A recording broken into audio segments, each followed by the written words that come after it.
So this is a picture of the main building of Silver Bay, and I wanted to show a picture of this building because it is the first building constructed on the campus, and it dates back to 1900. And this building is important to the area and to my family because it is a common meeting ground.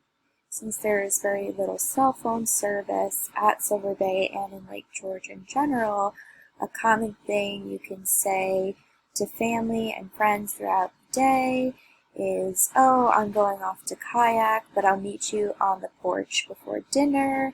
So it's an easy place to go and read a book and wave to people as they pass along and meet up with your family at different points in the day.